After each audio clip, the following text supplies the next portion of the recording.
objective of a golf swing is to make impact on a ball and to produce power, angle, direction, and accuracy in order to reach the target, in this case the hole. Biomechanics can be used in a golf swing to understand how to maximize distance and accuracy on the ball.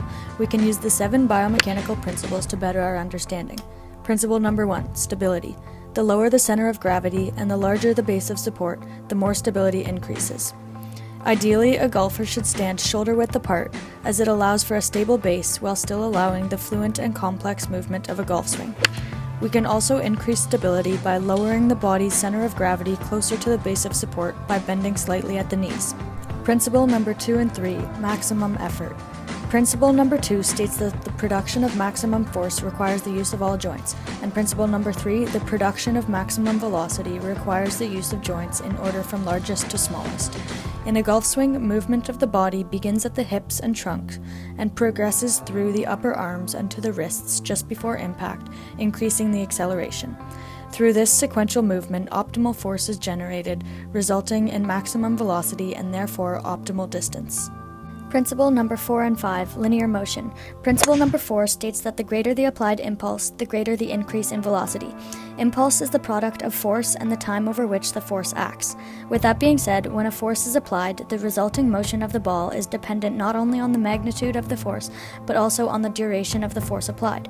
If the ball is struck in the center of the club, then the force is exerted over a longer period of time, resulting in a greater change in momentum.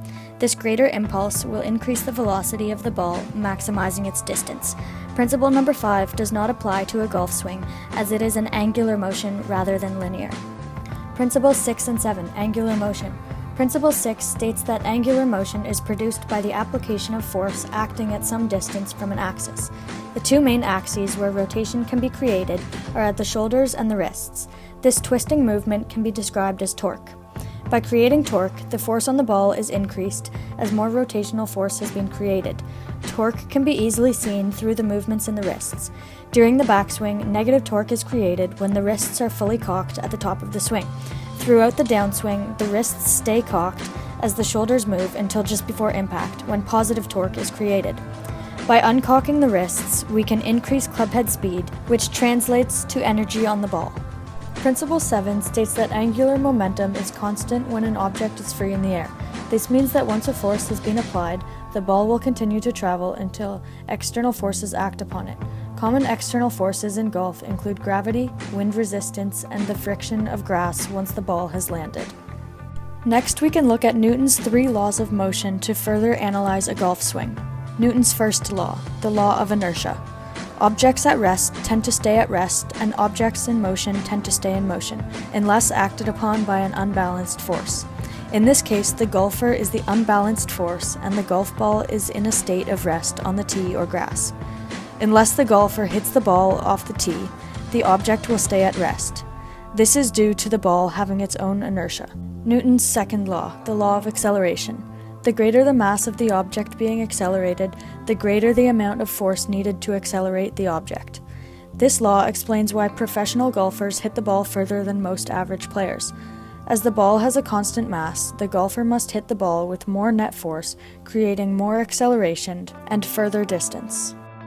Newton's third law, the law of action-reaction.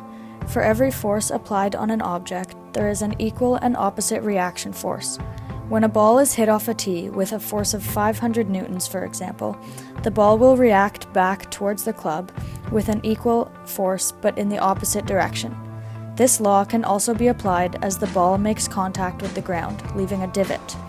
Whatever force the ball has acting downward on the ground will react upwards with an equal force, proving that Newton's third law is true in the sport of golf.